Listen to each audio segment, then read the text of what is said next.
L'IA doit servir dans des cas qui servent le bien commun. Il n'y a pas de danger inhérent à l'IA. L'important, c'est comment on s'en sert. En fait, tu as découvert ta passion finalement en réalité à ce moment-là. Oui. En fait, je me suis rendu compte que non seulement c'était un truc que je savais bien faire, de manière assez intuitive au final, mais en plus, je lui prenais beaucoup de plaisir, quoi. Dis ça encore une fois.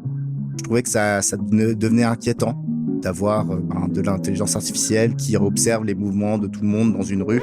Il y avait un risque réel de dérive autoritaire. On va entraîner un algorithme en lui donnant beaucoup d'images et en lui disant, si je lui montre une image de valise, je lui dis ça c'est une valise. Je lui montre une image d'un sac à main, je dis ça c'est un sac à main. Et on fait ça avec énormément d'images et cet algorithme en fait apprend à détecter les objets que je lui ai montrés. Dis ça encore une fois. C'est inspiré, mais de très loin d'un neurone humain. Et en fait, on va interconnecter ces neurones formels pour créer en fait plusieurs couches de neurones qui vont faire des calculs en fait sur la donnée qu'on leur donne en entrée. Idiosa.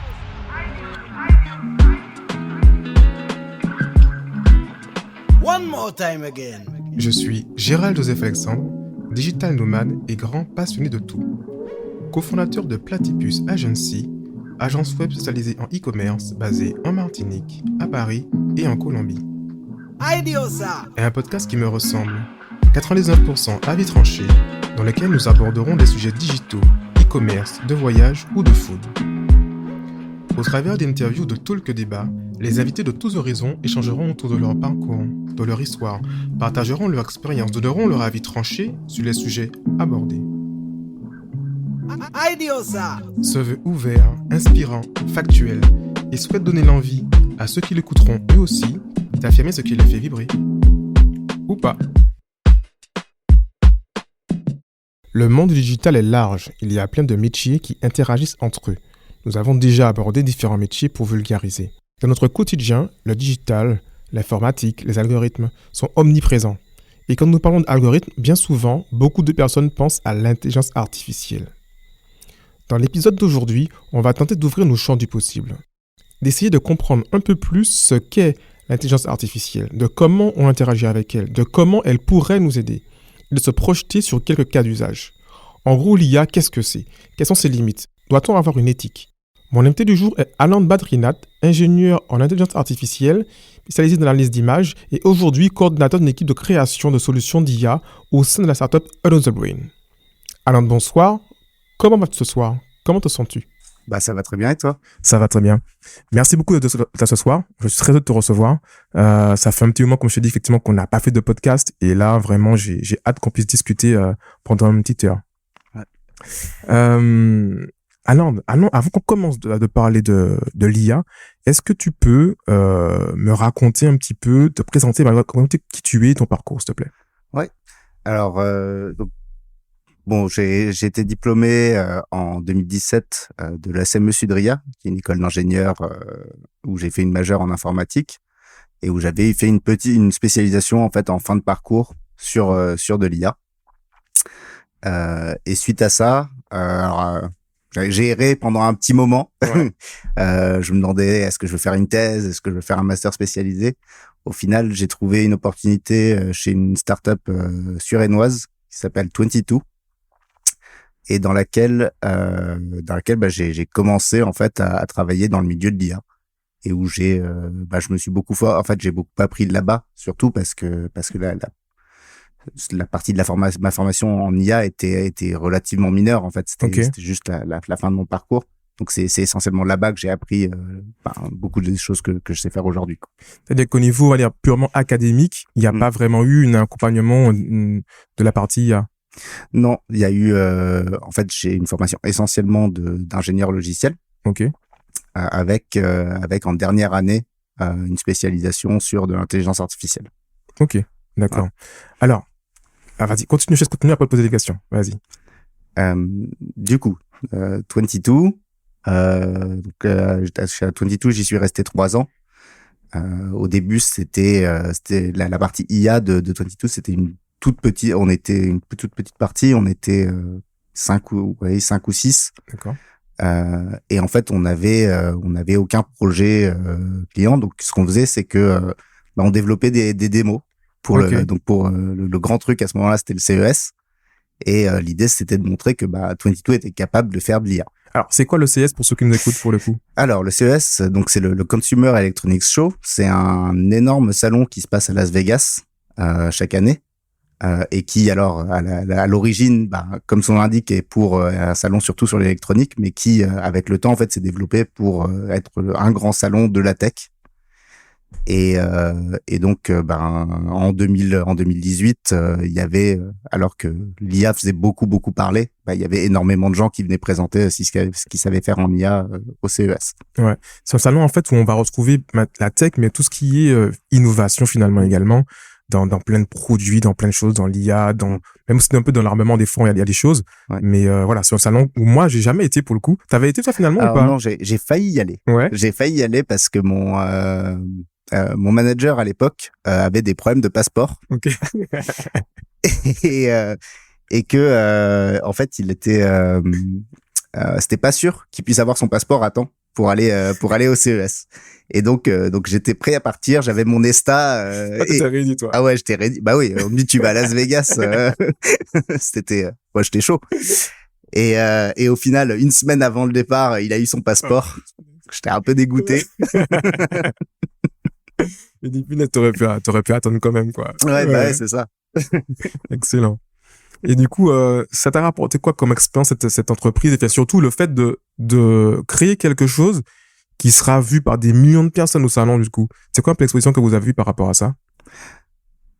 En fait, on s'en rend pas forcément compte. Alors, en plus, c'était ce qui était particulier, c'est qu'ils avaient fait le choix de plutôt que de faire d'exposer ça sur le salon même, de prendre une suite en fait dans un hôtel à Las Vegas, okay. Et d'inviter en fait du coup plutôt des leads un peu plus qualifiés. J'explique ce que c'est un lead. Ouais, vas-y, ouais. En gros, un lead en termes commerciaux, c'est une personne, une entreprise qui pourrait potentiellement devenir un client. Et donc l'idée, c'était que plutôt que de se mettre en plein milieu du salon où n'importe qui pourrait venir, dont beaucoup de gens qui n'auraient pas forcément d'intérêt en fait à acheter des projets, à construire des projets avec nous. C'était plutôt de voir des gens qui avaient des besoins déjà en termes d'intelligence artificielle et de leur présenter présenter en fait les différentes solutions qu'on pouvait proposer. Ok. Voilà. Et du coup, donc pour revenir à ta question, qui était qu'est-ce que ça fait de créer des trucs que des milliers ou des millions de personnes vont voir. Je pense qu'on s'en rend vraiment pas compte parce qu'en fait tu crées ton truc. On était dans un petit bâtiment à Suresnes avec notre petite salle de démo, nos petites caméras et on faisait nos tests. Et je pense que tant que t'es pas allé sur le salon, tant que t'as pas vu en fait les gens interagir avec ton truc, tu te rends pas forcément compte de l'impact que ça peut avoir. Ouais. Tout à fait. Ok. Et du coup, continue du coup un petit peu sur la partie effectivement 2022. Ouais. Et donc en fait ces premières démos au CES ont été fructueuses. On a commencé à avoir quelques projets. Alors c'était au début c'était très lent parce que le temps de se créer ce carnet d'adresses, nos commerciaux ils ont fait un énorme taf en fait pour trouver des clients potentiels et essayer de les convertir. Mais de fil en aiguille, on a commencé à avoir 2, puis 3, puis 4 projets clients dans différents secteurs. Donc il y avait et sur différents cas d'application. Les plus intéressants sur lesquels j'ai bossé, c'est la détection de bagages abandonnés. Ok. Voilà, donc dans les gares, c'est un réel problème. Ça coûte très très cher. En fait, dès qu'il y a une alerte au bagage abandonné, ça coûte très très cher pour la gare ou l'aéroport. Et donc il y a un réel besoin encore aujourd'hui parce que le problème n'est pas résolu. Là, je fais du spoil pour la suite, mais en gros, ça marchait pas suffisamment bien ce qu'on a fait. Et c'est un problème qui c'est quelque chose qui est toujours pas résolu et pour lesquels il y a encore des projets, des appels à projets d'ouverts. Ok. pour quelqu'un qui pourrait livrer une solution de détection de bagages abandonnés. Donc ça fait combien de temps que t'as quitté du coup ce projet en tout cas? J'ai quitté 22 il y a 2 ans et sur le bagage abandonné, la dernière expérimentation qu'on a faite devait être il y a peut-être 3 ans et demi. Ok. Donc même en 3 ans et demi, on sait à laquelle vont les solutions aujourd'hui. On n'a toujours pas réussi à résoudre ce problème-là. Non, il y a pas aujourd'hui de solution vraiment fiable pour faire ça. C'est quoi alors on va commencer à rentrer tout doucement un petit peu dans les sujets, mais c'est quoi la difficulté justement à résoudre cette problématique-là? Alors le bagage abandonné, c'est difficile parce qu'il y a beaucoup d'aspects en fait à traiter. Le premier, qui paraît peut-être le plus évident, c'est il faut être capable de détecter des personnes et des bagages. Et alors ça, alors pour le coup, les modèles d'intelligence artificielle qui font de la détection d'objets dans des images ont évolué énormément depuis 3 ans et demi. Et je suis certain que ceux qu'on a à disposition aujourd'hui sont bien meilleurs que ceux que j'avais à l'époque. Ok. Mais pour ce que j'avais à l'époque, la détection de personnes, c'était quelque chose qui marchait déjà très très bien. Le problème, c'était plutôt sur la détection des bagages, parce que le dataset était pas aussi gros, parce qu'ils n'étaient pas forcément représentatifs de la réalité. Alors pour ceux qui savent pas, le dataset effectivement, c'est le jeu de données finalement. C'est ça. C'est quand on fait de l'IA comme on le faisait à 22, on parle de deep learning. En fait, on va entraîner un algorithme en lui donnant beaucoup d'images et en lui disant, si je lui montre une image de valise, je lui dis ça c'est une valise. Je lui montre une image d'un sac à main, je dis ça c'est un sac à main. Et on fait ça avec énormément d'images et cet algorithme en fait apprend à détecter les objets que je lui ai montrés. Ok. Et plus on lui donne des images et plus il apprend, plus il est performant. C'est ça. C'est en fait, et surtout mieux il va ce qu'on appelle généraliser. Okay. C'est-à-dire qu'il va être capable en fait dans plus de circonstances de détecter cet objet-là, alors que si on lui montre que très peu d'images, il sera uniquement capable de traiter des contextes très très simples. Ok. Parce qu'il aura eu plus d'exemples finalement et il sera associé pour dire ok. C'est ça. D'accord. Ouais. Alors, avant qu'on continue, prenons un petit peu de recul justement pour expliquer. Dans l'IA, il y a plein de choses, hein, c'est très large. Quels sont les grands domaines de l'IA? Et c'est quoi l'IA en soi? Alors là, c'est une très bonne question et personne n'est d'accord là-dessus. Moi, je vais te parler de ce qu'on appelle IA aujourd'hui d'un point de vue discours commercial, parce que dans la recherche, il y a beaucoup de gens disent ce qu'on fait aujourd'hui, ce n'est pas de l'IA. Okay. Ce qu'on fait en fait, c'est de la statistique. Et on a juste collé le nom IA dessus parce que ça fait vendre. Ce qu'on appelle IA aujourd'hui, qui est essentiellement, pas que, mais qui est essentiellement du machine learning et du deep learning, c'est un ensemble en fait de méthodes mathématiques qui permettent en fait on va créer en fait je cherche les mots pour faire en sorte que ce soit simple, mais en fait on a une modélisation informatique de ce qu'on appelle un neurone, un neurone formel. Donc c'est très c'est inspiré mais de très loin d'un neurone humain, et en fait on va interconnecter ces neurones formels et pour créer en fait plusieurs couches de neurones qui vont faire des calculs en fait sur la donnée qu'on leur donne en entrée. Donc quand la donnée c'est une image, ils vont faire des calculs sur chacun des pixels de l'image. Et en fait avec ces calculs, ils vont en fait commencer ils vont en fait générer une représentation de cette image qui va leur permettre en fait de résoudre la tâche qu'on leur donne. Et donc ces tâches, elles sont très diverses. Ça peut la plus courante qu'on voit, c'est la classification. Donc c'est je te présente une image, tu me dis ce qui est dedans. On l'étend après à la détection d'objets. On en parlera peut-être plus tard, mais à la détection d'anomalies par exemple, et plein d'autres de choses qu'on peut faire avec des réseaux de neurones. Mais du coup le principe c'est on monte de la donnée à cet ensemble de neurones et on leur donne la réponse qu'ils devraient donner. Et s'ils ne donnent pas la réponse qu'on attend d'eux, on calcule en fait une erreur.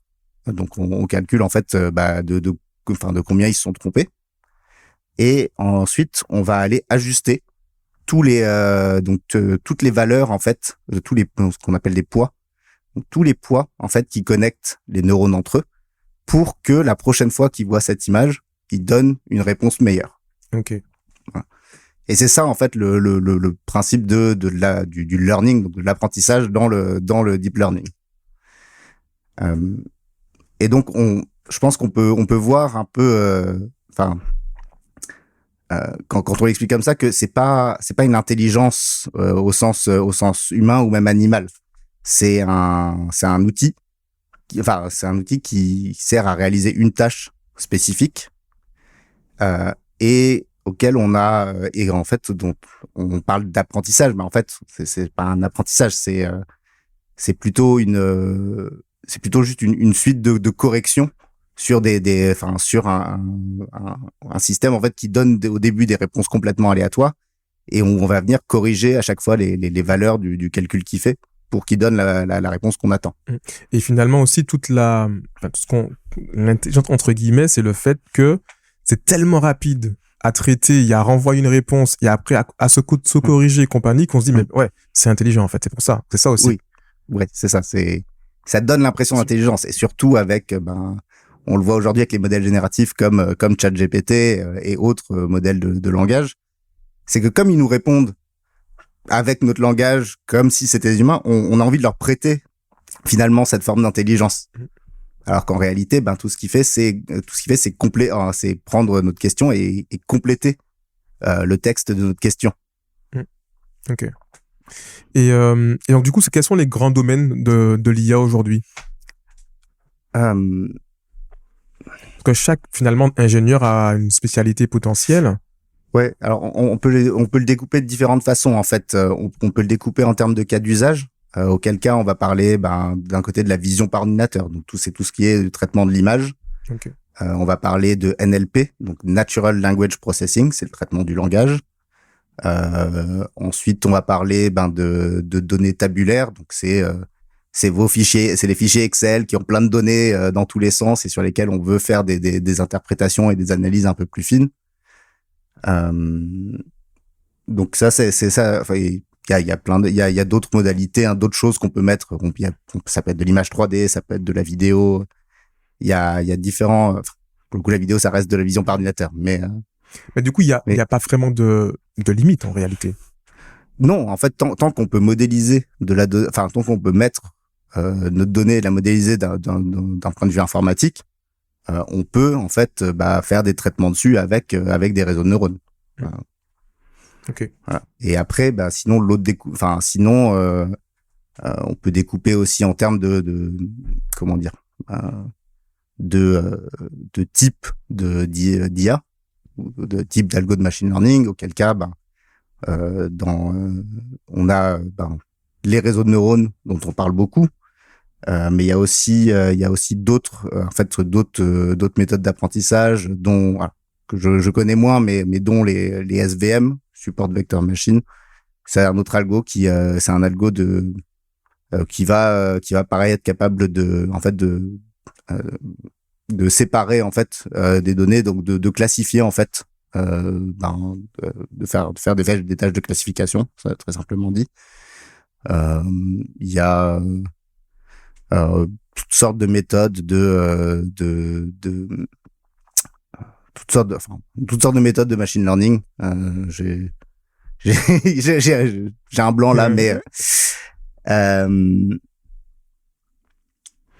toute façon, il y a plein de méthodes de machine learning, il y a plein de méthodes, il y a plein de cas d'usage finalement aussi. Tout à fait. Et tout ça fait que ce sont des domaines finalement où chacun pourrait devenir un spécialiste, en fait, de ces domaines-là. Absolument. Et au final, ça peut avoir peut-être jusqu'à 500, 400 domaines spécifiques dans ce qu'on appelle aujourd'hui l'intelligence artificielle. Ouais. Alors, avant qu'on fasse la suite de 22 et qu'on passe aussi à là où on est aujourd'hui, on enregistre dans les locaux de ton entreprise actuelle. On va faire un grand pas en arrière et j'aurais aimé savoir quel métier que tu voulais faire quand tu étais petit. Je pense pas que j'avais envie de faire un métier quand j'étais petit. Ou alors testeur de jeux vidéo, quoi. Je sais pas si j'ai vraiment réfléchi. Enfin, étant vraiment gamin, bon, j'aimais les jeux vidéo. J'avais envie de faire un truc dans les jeux vidéo quand j'étais gamin. C'est de l'image déjà. Oui, c'est vrai. Et d'ailleurs, enfin, la première boîte où j'ai bossé, 22, avait, parce qu'ils avaient, on en parlera peut-être plus tard, mais ils ont tout un pôle de réalité virtuelle et réalité augmentée, qui avait fait notamment un jeu vidéo. Ok. Et je pense que notamment dans l'entretien d'embauche que j'ai eu, j'ai dû faire une tirade passionnée sur, vous imaginez ça, à quel point ce serait cool si vous combinez la réalité virtuelle et l'IA pour mettre un modèle de langage dedans et que tu peux parler à des gens, un personnage non joueur dont le dialogue est entièrement généré par de l'IA. Et ça, on y arrive. J'ai vu un truc ce matin. Il y a un outil qui est sorti là pour, alors je sais plus quel moteur, je sais plus si c'est Unreal ou Unity ou autre, mais qui permet en fait de générer du langage pour les PNJ avec du chat GPT. Ça c'est dingue parce que ça fait qu'on a des jeux qui sont infinis en fait au final. Oui, potentiellement, ouais. Enfin, on avait déjà des jeux qui étaient qui étaient générés de manière procédurale pour les niveaux, donc où les niveaux en fait chaque fois que vous passez dans un nouveau niveau, il est entièrement généré par un algo. Au lieu d'être créé à la main par les développeurs du jeu vidéo, là on pourra avoir du dialogue en plus qui est généré par des algorithmes. Ok, c'est pas mal ça. Ouais. Et alors comment du coup tu es venu à l'informatique et puis après dans l'informatique à l'IA? Ouais. Alors ça a été un parcours un peu mouvementé. En fait quand j'étais au lycée, j'ai dû choisir, j'ai dû me poser la question de ce que je voulais faire après. Et il se trouvait que j'étais pas super fan de maths. Je me débrouillais. J'étais en S. Je me débrouillais assez pour que ça passe. Mais j'adorais par contre la SVT, la bio et la physique chimie. Et du coup, c'est peut-être très très con. C'est vraiment très très con a posteriori, mais je me suis dit je vais aller faire de la biochimie. il y a les deux. Il y a les deux, ça va le faire, quoi. Ça va être sympa. Et donc, j'ai postulé, en fait, à McGill, qui est une université à Montréal. À Montréal. Tout à fait. Oui, c'est ouais. oui. Voilà. Et j'ai été admis à McGill. Génial. On salue nos amis montréalais. Ouais. J'adore Montréal, d'ailleurs. C'est génial. Super ville. Et donc voilà, à 18 ans, je pars pour le Québec. Génial. Pour étudier la biochimie à Montréal. Voilà. Et alors là, catastrophe. Je déteste ça. Les cours de biologie, c'est que du par cœur, ça me rend, je n'y arrive pas. Les cours de chimie, c'est un peu plus facile, mais c'est pas non plus la joie. Et du coup, au bout de 6 mois, je me rends compte que c'est pas mon truc, quoi. C'est pas mon truc. Et alors bon, du coup, j'essaie quand même de à peu près de terminer l'année, mais je prends au 2e semestre un cours d'informatique. Ok. Voilà. Donc c'était un cours d'intro à l'informatique où on apprenait à faire du Java et on apprenait vraiment les bases de l'informatique et j'ai adoré, quoi. D'un coup je me suis dit mais en fait c'est ça que je veux faire. Et du coup alors donc j'étais un peu en difficulté côté académique parce que mes notes étaient pas bonnes du tout, donc mon conseiller m'a dit écoute, si l'informatique c'est ce qui te plaît, on te change ta majeure. Okay. Voilà. Ça, c'est bien, justement, en Amérique du Nord, quand on puisse faire ça. Ouais. Ouais, ça s'est fait comme ça quoi. Il m'a changé ma majeure. J'ai pris des cours d'informatique et voilà. Et du coup, j'ai complètement basculé mon cursus. Et alors après, donc j'aimais mieux ce que je faisais. T'es plus investi. J'étais plus investi, voilà. Mais comme j'avais pris des mauvaises habitudes, parce qu'on est, contrairement au système français, le système anglo-saxon laisse les étudiants très très libres en fait, ce qui est en soi une bonne chose. Ça responsabilise énormément. Mais moi, je les ai pas pris cette responsabilité. Donc malgré le fait que j'aimais bien ce que je faisais, il y avait des cours sur lesquels j'ai fait impasse. Voilà. Puis c'est Montréal, donc je faisais la fête tout le temps. Donc au final, les résultats que j'avais sur la deuxième année n'étaient pas suffisants pour pouvoir rester à McGill. Donc ils m'ont dit merci, au revoir. Et je retourne en France. Alors, point un peu bas quand même de ma scolarité. Que ton visa était lié, il était lié à ça quoi. Oui, en plus mon visa était, non seulement mon visa était lié à ça, mais de toute façon j'avais aucune raison de rester quoi, parce que j'allais pas trouver de boulot là-bas, et de toute façon j'aurais pas pu. C'est pas comme ça que ça marche. Et puis il fallait bien que je fasse des études quoi.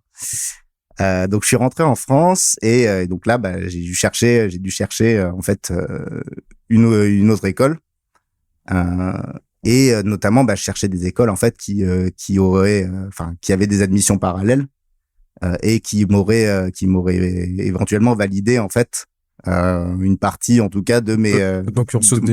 Okay. Voilà. Et donc en faisant le tour des écoles, je suis arrivé sur l'ESME Sudria, donc qui est une école privée à Ivry-sur-Seine, et qui est une école d'ingé à prépa intégrée.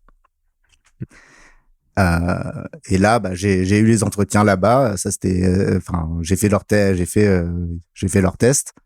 Ça s'est très bien passé, et ils me validaient en plus une année sur les deux, ce qui moi m'arrangeait très très bien. Et du coup j'ai intégré, donc je suis rentré à l'ESME en deuxième année de prépa intégrée, et là après au final 2 échecs à McGill, je me suis enfin sorti les doigts. Tu dis là faut que j'y aille là. Voilà, c'est ça. Et donc là ça s'est super bien passé quoi. OK. Et ça a été comment de reprendre les maths là justement après 2 ans C'était dur. Ouais. C'était pas évident, mais comme je savais déjà que c'était là où ça allait être le plus difficile, c'est là aussi où j'ai mis le plus d'efforts. Okay. Et du coup en fait je pense que ma première note de maths de l'année, ça devait être un 6. La dernière c'était un 20 quoi. OK. Donc ouais, t'as vraiment bossé. Ouais. Tu vois, moi j'ai fait autre chose avant l'école d'ingé, et en plus j'ai redoublé, donc du coup j'ai fait 3 ans sans maths, et quand je suis arrivé, j'ai pris une claque. Hein. Et j'ai pas bossé les maths du coup.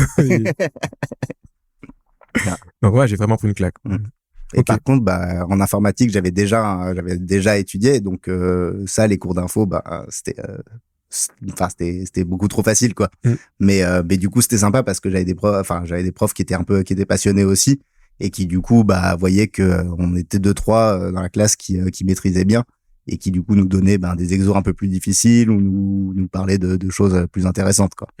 En fait, t'as découvert ta passion finalement en réalité à ce moment-là. Oui, je me suis rendu compte que non seulement c'était un truc que je savais bien faire, de manière assez intuitive au final, mais en plus je lui prenais beaucoup de plaisir quoi. Et du coup alors, comment tu es arrivé à l'IA? Tu m'as dit tout à l'heure que tu avais eu un petit peu de cours justement à l'école, mais comment toi tu t'es vraiment dit à un moment donné, c'est l'IA que je veux faire?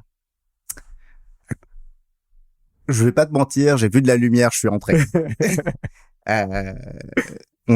C'était en école, donc en école d'ingé, on avait des choix de spécialité, et donc on pouvait donc je m'étais spécialisé, j'avais pris une majeure informatique du coup, et alors ensuite en dernière année on se surspécialisait, et donc il y avait 3 choix. Il y avait Big Data, finance Ah ouais, ou d'accord. ce qui s'appelait technologie émergente, et qui était parce qu'on était au tout début en fait des grosses formations. Enfin, maintenant toutes les écoles d'ingé proposent des formations en IA.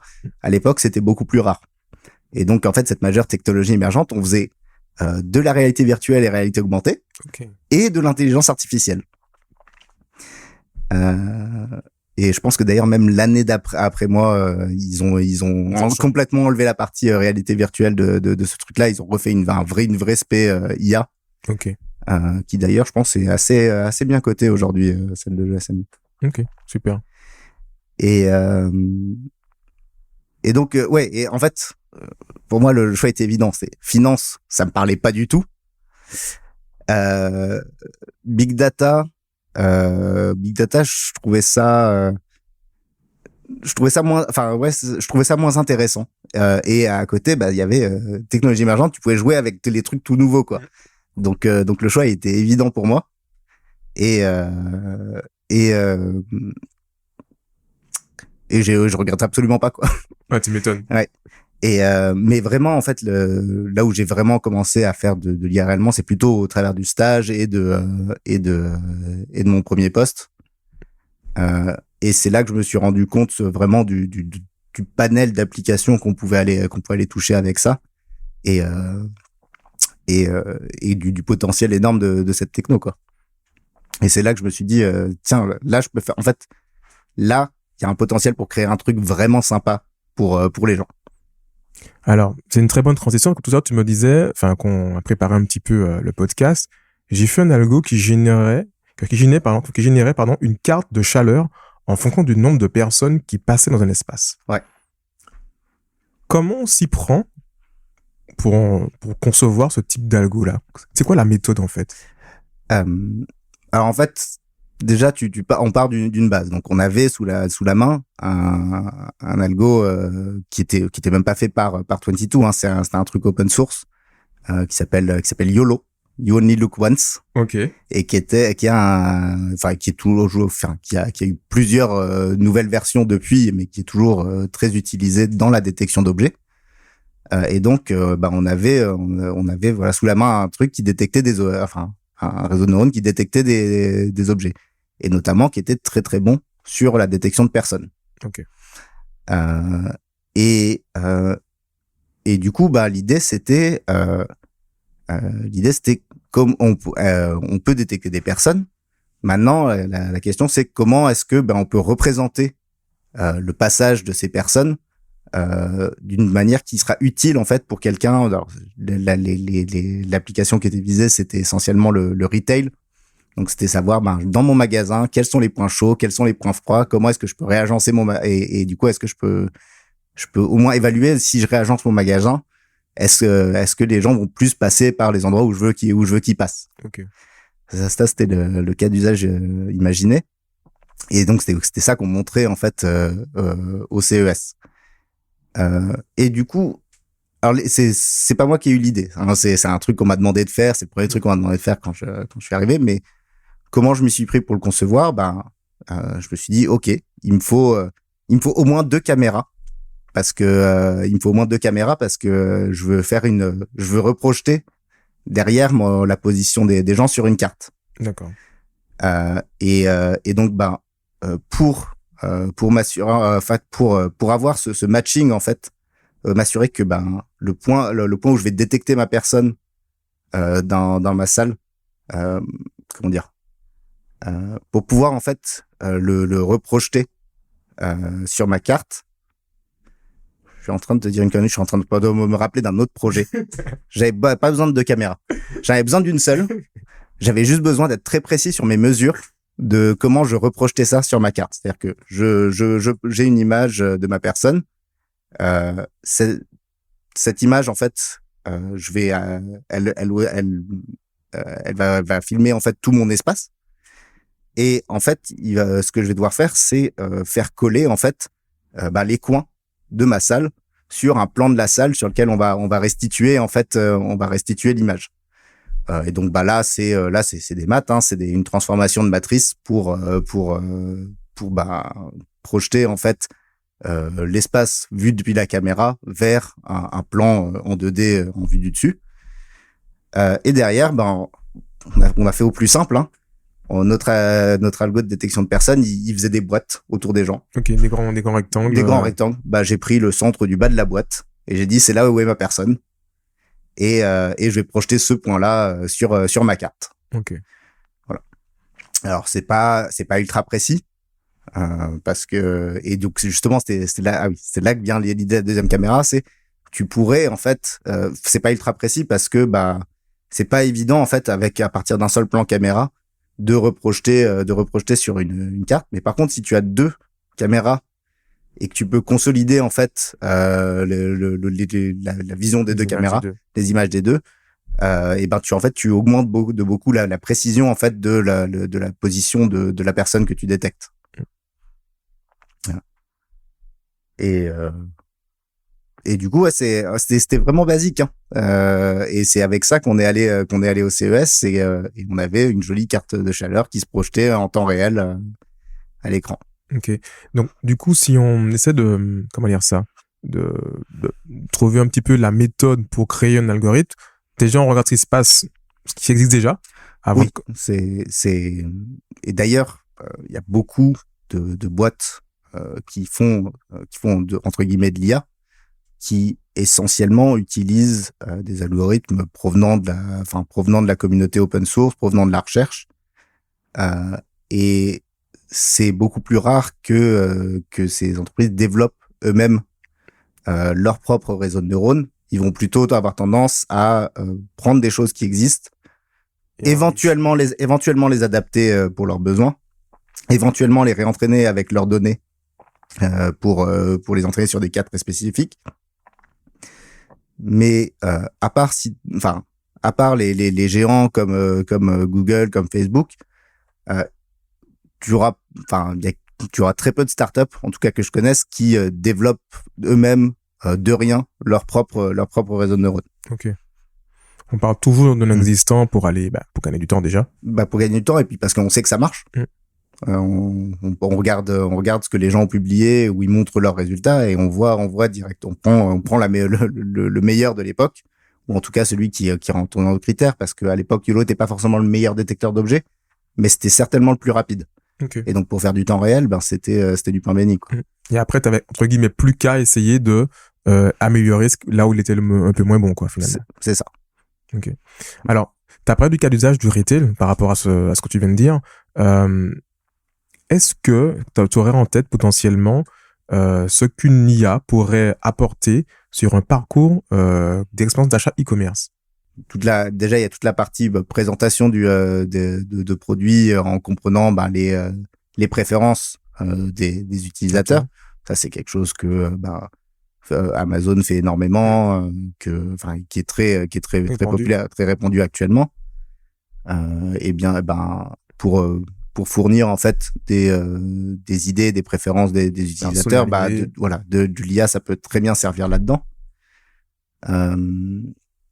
Et ensuite plutôt du côté vraiment commerce, ça peut être aussi de analyser des tendances pour savoir quels produits éventuellement mettre sur le site. Ça c'est quelque chose sur lequel on peut utiliser de l'IA aussi pour analyser ces tendances. Que l'ordonnancement même produit finalement il soit automatisé, en tout cas délégué à une IA pour pouvoir pousser les tendances mais en temps réel par rapport à plein de paramètres qu'on aurait pu avoir. Alors je vais prendre un très con, là aujourd'hui il pleut subitement, boum, je vends des parapluies, quoi. Voilà, c'est terminé. Comme les mecs qui font souvent à New York, ils débarquent de n'importe où, on sait pas d'où ils sortent, mais ils ont des parapluies à vendre quand il pleut, quoi. Ouais. Ok. C'est intéressant comme ce que tu as dit de la partie sur l'eye tracking, pour bien expliquer pour ceux qui n'ont pas forcément bien compris, notamment sur des testeurs qui vont tester un nouveau site, de pouvoir détecter où l'œil va se poser en premier. Alors, c'est encore autre chose que les zones de chaleur sur la partie mouse tracking là, de la souris.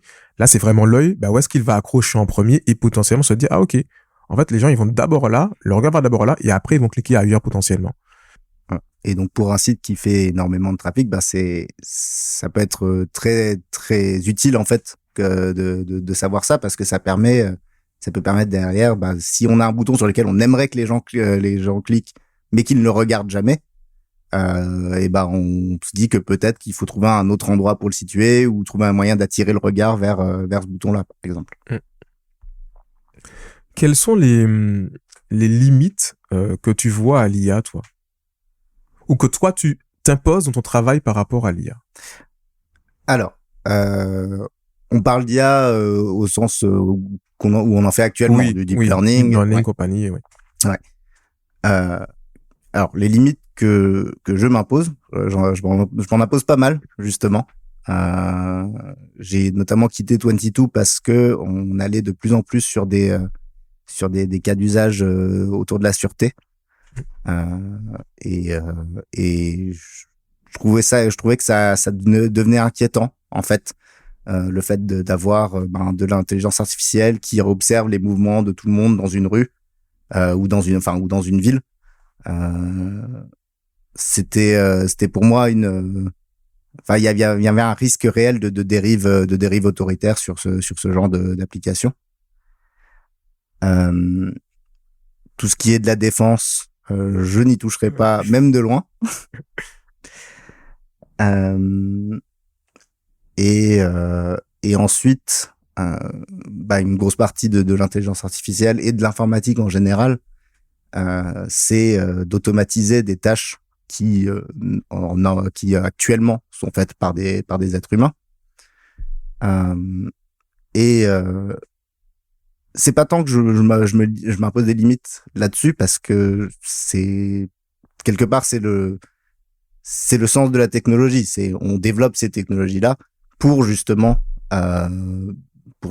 remplacer en fait des êtres humains sur certaines tâches, ou au moins les aider à faire ce qu'ils font plus facilement en enlevant la partie pénible du métier. Mais je reste attentif quand même à comment en fait cette IA va être utilisée pour voilà.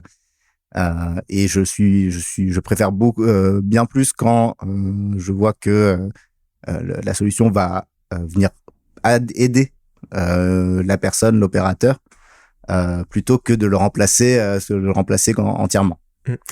Du coup, mais est-ce qu'il y a dans les communautés d'ingénieurs IA, est-ce qu'il y a justement des mouvements de ceux qui sont très éthiques et qui vont combattre certaines choses et qui vont s'opposer peut-être à d'autres ingénieurs IA qui, eux, ont moins d'éthique et il y a des gens qui posent énormément de questions sur l'éthique. Il y a un labo notamment à l'université de Montréal, je crois, qui travaille justement sur les questions d'éthique dans l'intelligence artificielle. Un de leurs gros sujets, en tout cas à l'époque où je m'étais renseigné, c'était notamment le biais dans les données. Okay. Donc, comme on a dit tout à l'heure, nos algorithmes, on les entraîne avec énormément de données, et ces données, en fait, il faut qu'elles soient représentatives de la réalité. Et souvent, ce qu'on va voir, c'est que dans les ensembles de données qui sont collectés, c'est collecté par des gens qui n'ont pas qui n'ont pas forcément la sensibilité d'essayer d'avoir un ensemble de données qui soit vraiment représentatif de la réalité. On va plutôt essayer d'aller collecter tout ce qu'on peut. Et donc typiquement, dans l'exemple très classique qui peut être donné, c'est pour la reconnaissance faciale. Les datasets de reconnaissance faciale sont entraînés majoritairement avec des visages blancs. Et du coup, ont des performances bien moindres, en fait, sur des visages noirs ou marrons. Et donc voilà. Pour le coup, ce cas-là, il est très connu, donc je suis sûr qu'il y a aujourd'hui des datasets qui ont été correctement équilibrés pour représenter les proportions réelles de l'humanité. Mais sur plein d'autres sujets, en fait, faut savoir que collecter de la donnée, c'est dur. Collecter la donnée, c'est difficile. Souvent, les labos de recherche, ils se basent sur ce qui est disponible gratuitement. Donc, on va aller chercher des images sur Internet, mais de manière un peu pêle-mêle, quoi. On récupère tout ce qu'on peut. Derrière, le travail, en fait, d'aller image par image pour recenser ce qu'elles contiennent et se poser la question de est-ce que mon ensemble de données est vraiment équilibré et représentatif de la réalité, ça prend énormément de temps.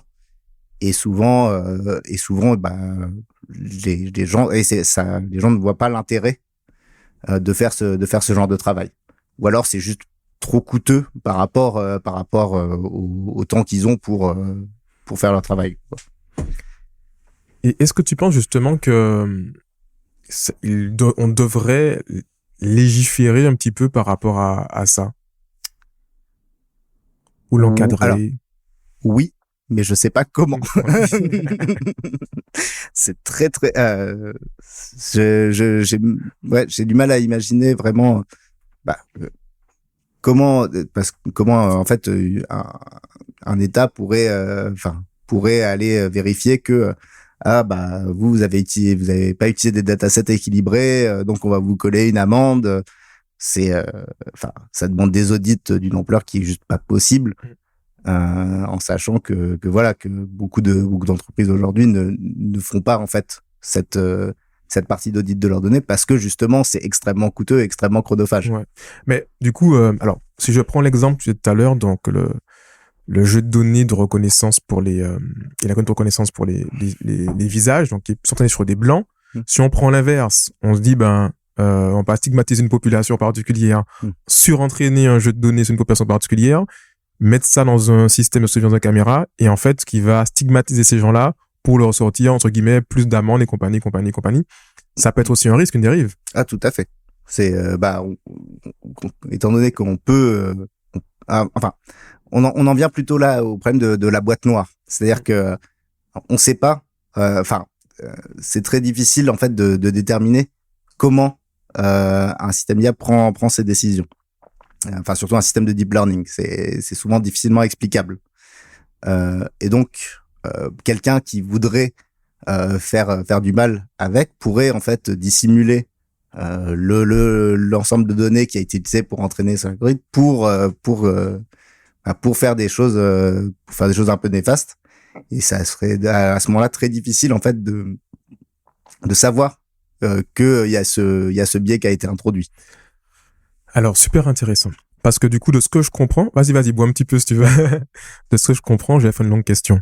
Ça veut dire quoi? Ça veut dire que le développeur qui implémente quelque chose dans un système d'IA, lui-même au niveau personnel, doit être éthique potentiellement avec ce que l'entreprise souhaite faire pour ne pas introduire justement ce genre d'usage qui n'est pas à vous demander potentiellement.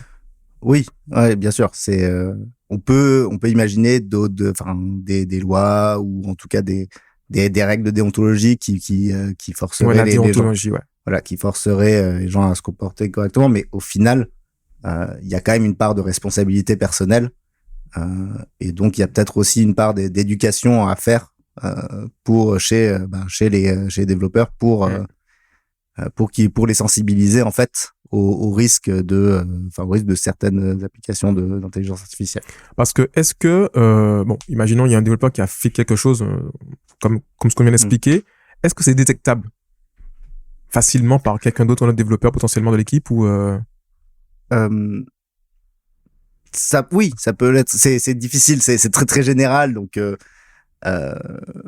oui, certainement. Dans beaucoup de cas, on travaille pas seul, donc en fait on travaille rarement seul en tout cas, donc souvent en fait il y a d'autres personnes qui vont comprendre ce qu'on fait et qui vont voir les systèmes qu'on développe, qui vont relire notre code, qui vont regarder les données qu'on a utilisées. Mais c'est variable, quoi. On peut le voir, ou on peut passer complètement à côté. Ok. Alors, venons un petit peu je sais pas d'autres questions encore, mais à ce que tu fais aujourd'hui, sans tout dévoiler, parce qu'il y a des choses qui sont confidentielles, mais est-ce que tu peux nous expliquer aujourd'hui qu'est-ce que tu fais au quotidien chez Another Brain? Ouais. Donc du coup, chez Another Brain, donc je suis coordinateur d'une équipe qui se charge en fait de l'intégration d'algorithmes d'intelligence artificielle dans un produit qui détecte des défauts sur des pièces industrielles. Ok. Voilà. Donc on vient prendre des images ça peut être un peu de n'importe quoi, ça peut être une colonne de direction, ça peut être une bague, ça peut être un bout de rouge à lèvres. Les cas d'usage sont assez variés. Mais ce qui reste, c'est que on va avoir un algorithme qui est entraîné à comment dire, à recréer des images de pièces conformes. Donc on lui montre plein d'images de nos pièces valides, et il est entraîné à reconstruire des images, donc juste à générer l'image à l'identique. Hein. C'est ça qu'on lui apprend à faire. Et donc dès lors qu'on va lui présenter une image qui contient un défaut, comme il ne sait que générer des images de pièces valides, il va nous générer une image de pièces valides. Et à ce moment-là, on va pouvoir comparer en fait les deux, l'image générée et l'image d'entrée, et voir que il y a une différence et que donc il y a un défaut à un endroit qu'on aura ciblé sur la pièce. Okay. Ce que je fais moi dans le contexte de cette équipe, c'est donc je garde une casquette technique. Donc mon rôle, ça va être dans cet aspect technique, ça va être de développer des fonctionnalités pour ce produit. Je sais pas à quel point je peux rentrer dans le détail. Je pense que non, pas forcément. Je pense qu'il y a rien. Enfin, il y a rien de confidentiel dans les fonctionnalités même qu'on produit. En fait, ça va être je veux pouvoir par exemple aujourd'hui. Je donne un exemple bidon.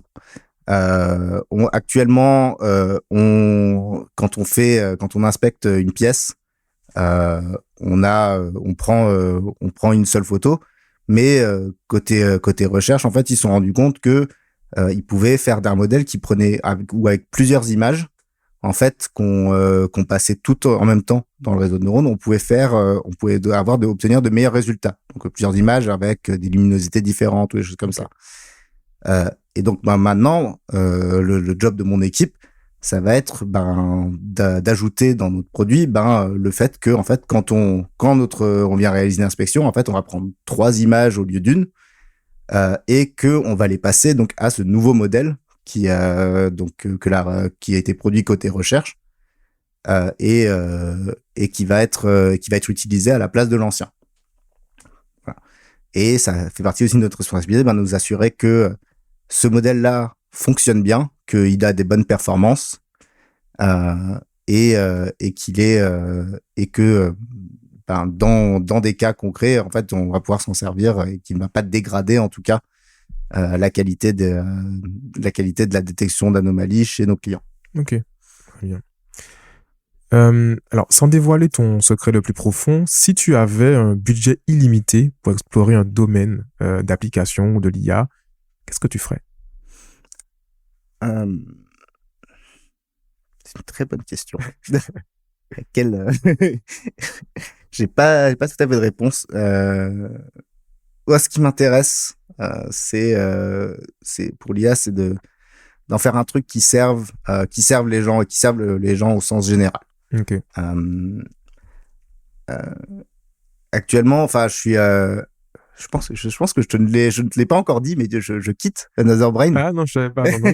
J'ai complètement oublié de te le dire, mais je quitte Another Brain Okay. à la fin avril. Ok. Pour aller travailler à la RATP. Ok, d'accord. Voilà. Parce que pour moi j'ai le sens que l'IA doit servir dans des cas qui servent le bien commun. Ouais. Le plus de personnes. Voilà, le plus de personnes. Et dans les cas qui sont actuellement identifiés, il y en a 2 qui me parlaient beaucoup, c'est les transports en commun ou le médical. Ok. Le médical. Il y a énormément de choses qui sont faites actuellement de ce point de vue-là. Et du coup, si on revient à la question du budget illimité, je ferais, je sais pas, une IA qui détecte toutes les maladies d'une personne à partir d'un simple scan, par exemple. Ok, d'accord. Tu vois, quelque chose comme ça. Un outil de diagnostic surboosté, qui permettrait de savoir, en un coup de baguette, quoi, si les gens ont des maladies, qui détecterait des cancers des dizaines d'années à l'avance, ce genre de choses. Ok. Mais il y a des choses là-dessus, il me semble. Alors, c'est intéressant parce que j'ai une question, tu vas tout de suite voir, un peu sur la partie un petit peu fiction et film. Il me semble qu'il y a des films qui font des choses comme ça dans les films. Et justement, ma question est la suivante. Est-ce que tu as déjà vu des films où il y a de l'IA et quel a été ton film préféré où il y a de l'IA et celui le plus what the fuck? Mais là, ils ont déconné, quoi. Les mecs, ils ont fait n'importe quoi, ça n'a aucun sens. C'est pas possible, quoi. Un film où il y a de l'IA que j'aime beaucoup, même si c'est n'importe quoi, c'est Terminator. Ouais. Où clairement les types ils ont connecté leur intelligence artificielle directement au missile nucléaire, ça n'a aucun sens. Et il y a toujours eu ce fantasme de l'IA où dès lors que qu'on aura généré quelque chose d'intelligent, immédiatement il va prendre tout le contrôle de l'internet et il va tout péter. Bon, ça va savoir que je ne pense pas que les silos de missiles nucléaires américains soient connectés directement à internet, mais je peux me tromper. Ça me paraît très bizarre. Dans un où la représentation est peut-être plus proche du réel, je crois que c'était Ex Machina. Ah, je connais pas. Ex Machina, c'est un film relativement récent où il y a un génie milliardaire qui invite un type de sa boîte à venir dans son chalet au fin fond de je ne sais quelle région des États-Unis. Et en fait, il l'a invité pour tester en fait un robot intelligent et de discuter en fait pour qu'il voit si pour qu'il donne son avis en fait et qu'il fasse un test de Turing. Le test de Turing, c'est un test d'Alan Turing. Voilà, un test imaginé par Alan Turing où on ferait en faisant converser une personne avec une IA, si la personne est incapable de savoir si elle est en train de parler à un humain ou à une IA, alors on aura je sais plus quelle est la conclusion, mais on aura une intelligence générale, ouais, une chose comme ça. C'est que l'IA est assez performante pour se faire passer pour un être humain, chose comme ça. Voilà. Ok. Et donc, bon, bien sûr, ça reste un film, donc il y a un peu de what the fuck, mais l'idée est intéressante en tout cas. Ouais, je vais aller regarder ça là. Vas-y, t'allais dire un truc? Non, j'allais juste dire, c'est en tout cas dans la démarche, on voit que cet ingénieur, il essaye vraiment de poser des questions pour voir jusqu'où en fait les réponses du robot sont réalistes ou sont juste en fait une réponse préprogrammée en quelque sorte. En fait, il le pousse vraiment dans ses retranchements et il va creuser, il va fouiller. C'est ça. Ok. C'est quoi, c'est le nom du film encore? Ex Machina. Ex Machina. Non, je mettrai ça dans la description, tout ça. Moi, j'irai voir ça ce week-end. Alors, j'ai une autre question. Alors, en termes soit d'IA, d'algo, d'application, quel est le truc lié à l'IA qui t'a le plus scotché aujourd'hui? T'as dit, waouh, ce truc-là, quand même, c'est chaud. Franchement, ChatGPT, c'était pas mal. Hein. Ouais. Alors après, une fois que les gens commencent à éprouver les limites, on voit les failles, mais j'avais testé il y a quelques années donc GPT-3 et le gros défaut qu'on y trouvait, c'est que ce truc-là n'avait aucune mémoire en fait. Donc en fait d'une phrase sur l'autre, en fait il ne se rappelait plus de son contexte et en fait la discussion n'avait aucun sens. Il l'apprenait pas en fait en réalité. Ouais. En fait c'est au-delà de parce que ChatGPT n'apprend pas au fur et à mesure de la conversation, mais il stocke un état de la conversation qui lui permet en fait de conserver en fait le fil et la cohérence de la conversation que tu as avec lui. Et du coup, quand j'ai vu des collègues commencer à tester ChatGPT où ils avaient des conversations très longues avec l'algo et que de question en question conservait en fait la mémoire de cette conversation et que ça donnait un fil qui était cohérent, de plus en plus précis. Voilà. Et du coup là je me suis dit là il y a quelque chose quoi. C'est impressionnant. Ok. Et du coup est-ce que c'est quelque chose que vous utilisez vous aujourd'hui dans les phases de recherche, développement potentiellement? Alors peut-être un vieux con, mais non. Enfin moi non, mais j'ai beaucoup de collègues qui s'en servent, oui. Okay. Qui s'en servent que ce soit pour générer du code, Ok. pour répondre à des questions, pour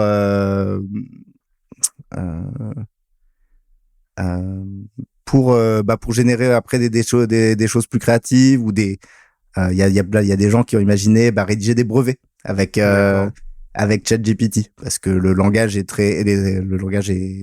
très formulé. Donc le réécrire en fait des choses en langage brevet c'est relativement simple, c'est relativement spécifique quoi. Et donc il s'imagine je lui donne juste le détail de mon invention et ChatGPT m'écrit le brevet pour cette invention. Au moins t'as la trame, t'as 90% du truc et c'est ça. Ok. Non mais ça c'est fabuleux. Enfin bon, on va pas. Les cas d'usage sont tellement. En fait, c'est ce qui est fou avec ChatGPT, c'est vraiment comme tu disais, c'est l'usage au quotidien. Moi, c'est madame tout le monde en fait en réalité. Oui, c'est ça. Tu veux rédiger une lettre de machin, de ceci, de cela, ou t'as une question un peu précise et tu vas aller plus vite que ce que fait la recherche Google. Tu fais ChatGPT. C'est ça.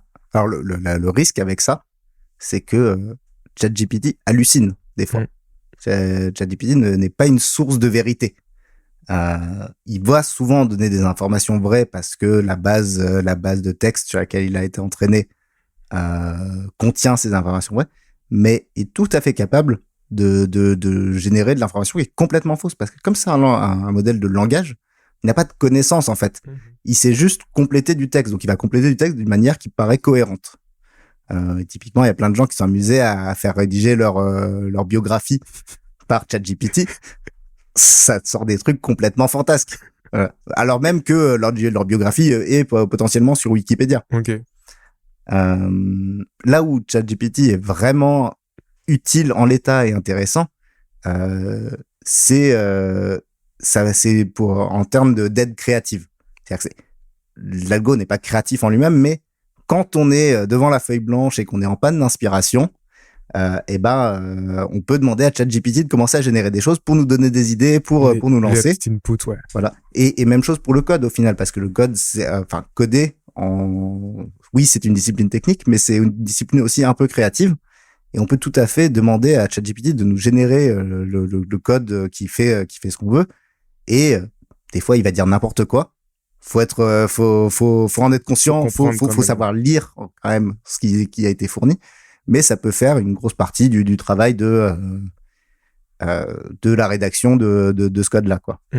C'est vrai que la partie créative, c'est intéressant parce que même moi, des fois, je me dis, j'ai des choses à faire et je sais pas par quel bout le prendre, tu vois. Et je dis, bon, j'ai posé la question, je dis, ah ouais, très bon angle, super, intéressant. Et là, tu pars après, à la main et tu parles dans ton truc, quoi. Et puis tu peux compléter pour avoir d'autres, où tu as déjà 90%, mais tu sens qu'il manque il manque quelque chose pour compléter ton propos, en fait. Ouais. Et son apport là-dessus, c'est tout ça génial. Surtout quand maintenant, souvent on travaille, en télétravail et tout, on est souvent tout seul et t'as besoin de petits échanges, d'avoir un truc en plus, tu vois. Ouais, carrément. Ouais, c'est vrai que des fois, quand on est en panne d'inspiration, tout ça, ça peut vraiment aider, de parler à quelqu'un. Et là, c'est pas quelqu'un, mais tu peux lui parler. Tu peux lui parler, mais en plus, en même temps, plein de personnes en même temps, quoi, tu vois. Ouais. C'est ça qui est assez fou. Quel est ton plus beau souvenir ou accomplissement pro que tu as eu jusqu'à présent? Alors c'est marrant parce que c'était quelque chose à 22 mais qui s'est passé après que j'ai quitté 22. C'est que donc chez 22 on a développé un produit qui était l'idée au final est assez simple, c'est on a fait plein de projets pour des clients. Et comment est-ce qu'on fait? Tous ces trucs qu'on a développés, c'est un peu dommage de pas pouvoir s'en servir. Comment est-ce qu'on fait pour les revendre en fait? Et donc l'idée, c'était de faire une plateforme où on va permettre à des clients d'accéder en fait aux différentes briques qu'on a pu développer et de pouvoir les configurer et de les utiliser chez eux. Et donc on a créé ce produit-là. Alors ça a été par phase. On a développé un peu et puis après il y avait plus vraiment d'intérêt. Donc on a mis ça dans un carton et puis à un moment on a ressorti ça des cartons. C'est devenu le produit qui s'appelle aujourd'hui 22 Smart City, Ok. donc, qui est un produit pour la ville intelligente, alors qui, je crois, maintenant a encore plusieurs déclinaisons, puisqu'il est décliné en real time, donc temps réel, et replay. Ok. Donc, soit pour de l'analyse en temps réel, soit pour de l'analyse a posteriori sur des vidéos. Et en fait, on a déposé un brevet là-dessus. J'ai eu la nouvelle je pense il y a un mois, même pas, que le brevet a été accepté et que donc j'avais officiellement inventé un truc. Ah, et ça, j'ai génial. trouvé ça trop cool. C'est génial. Mais du coup, alors, moi, je connais pas grand-chose, mais quelles sont les répercussions, du coup, pour toi, là-dessus, par rapport à ça, potentiellement? Absolument rien. Tu seras pas millionnaire, quoi. Encore. Non, je serai pas millionnaire. Le brevet, il a été déposé par 22. Ouais. Pour 22. Donc, c'est surtout une façon pour eux de protéger leur propriété Bien sûr. intellectuelle. Non, je peux juste dire que je suis sur un brevet. Ouais, c'est génial. Mais au moins, ça, c'est déjà bien. Canon. Qu'est-ce qui te provoque du plaisir dans ce que tu fais? Craquer des problèmes. En fait, je suis un joueur, fondamentalement. J'aime les jeux. J'aime les jeux. Et les jeux, c'est quoi? Tu as un ensemble de règles très bien définies, qui te forment ton contexte. Et dans ce contexte-là, tu vas devoir résoudre des problèmes. Et l'informatique, c'est pareil. C'est pareil. Donc, en fait, quand je suis en train parce que faut pas croire que dans l'informatique, on code tout le temps, hein. On passe beaucoup de temps aussi dans des réunions, à résoudre des bugs, à concevoir des choses. Mais la partie qui pour moi est la plus fun et qui vraiment est du plaisir, c'est j'ai un problème, je dois trouver une solution avec la boîte à outils que j'ai à ma disposition. Comment je fais? Et forcément, au moment où on lance le programme et que après 50 essais où ça ne marchait pas, ça finit par marcher, c'est la pure dopamine, quoi. Génial. Génial. On arrive un petit peu quasiment à la fin, il reste quelques questions. Bon, l'IA, c'est vaste. L'IA, ça bouge encore plus que l'informatique en général. Comment tu fais pour rester à jour dans tout ça? Est-ce que tu as des routines pour ça, que tu vas lire des choses, tu te documentes sur quoi? Je pense que je suis pas assez assidu là-dessus. Je suis les actualités. Je suis sur Reddit aussi tout ce qui est actualité sur l'IA, ce que les gens développent. Mais typiquement, normalement, quand on est dans un département de R&D, ça fait partie aussi du métier, de faire de la veille technologique. Et donc de lire les papiers qui sortent, surtout ceux qui sont vraiment intéressants. Et ça, je sais que je le fais pas assez.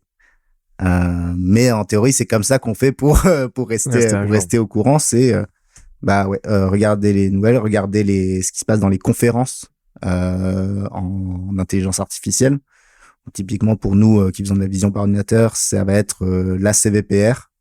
Il y a Computer Vision, je ne sais plus quoi, mais qui est la grande conférence de vision par ordinateur et où on va voir en fait toutes les avancées dans ce domaine-là. Ok. Et pour toi, quelles sont les qualités particulières qu'il faudrait pour travailler dans l'IA? Alors déjà, il faut savoir faire des maths. Si tu fais pas de ça, ouais. Voilà. Si on n'aime pas les maths, ça va être compliqué. Ensuite, oui, dans les capacités techniques, c'est savoir coder. Souvent, c'est en Python. Et sur la partie soft skills, voilà, peut-être. C'est là que je veux y aller. Sur la partie soft skills, faut aimer résoudre des problèmes. Faut aimer comprendre aussi le terrain. On peut pas rester en fait dans notre laboratoire où tout va bien, où on a notre ensemble de données qui a été fourni par on ne sait qui et qu'on ne comprend pas réellement. Pour faire des applications d'intelligence artificielle qui fonctionnent réellement dans le monde réel, faut aller rencontrer les gens qui vont l'utiliser. Il faut aimer comprendre en fait leurs besoins et comprendre comment en fait l'intelligence artificielle va pouvoir leur servir et aussi comprendre la nature de la donnée qu'ils vont produire et qu'ils vont nous fournir. Ok. Et du coup, ce qu'il faut comprendre, de façon générale, c'est que l'IA, c'est forcément appliqué à un domaine en particulier. Il n'y a pas juste une IA comme ça. C'est ça, en fait. Oui, l'IA d'aujourd'hui, c'est on crée des algorithmes qui résolvent des tâches très, très spécifiques. Ouais.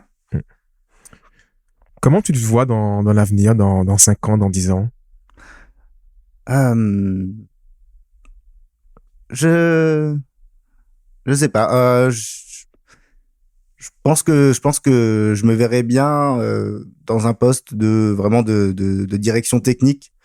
Donc ça pourrait être alors si ça se passe bien la RATP, voilà, pourquoi pas être manager d'une partie d'un lab, d'une équipe technique.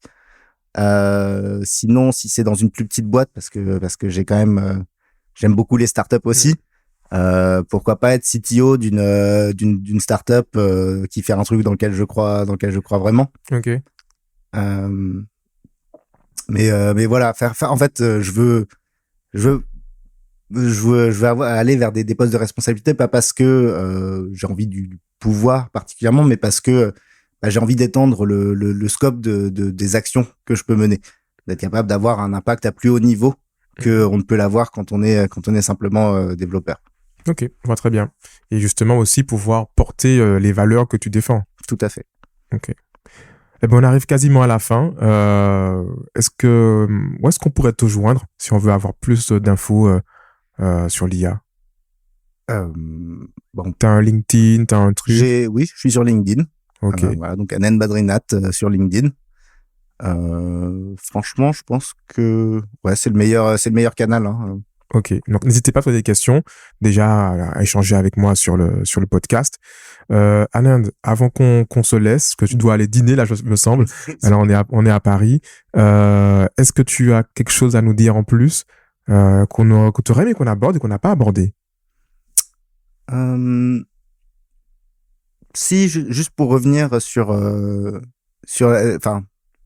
les dangers de l'IA et l'éthique dans l'IA. Il n'y a pas de danger inhérent à l'IA. L'important, c'est comment on s'en sert.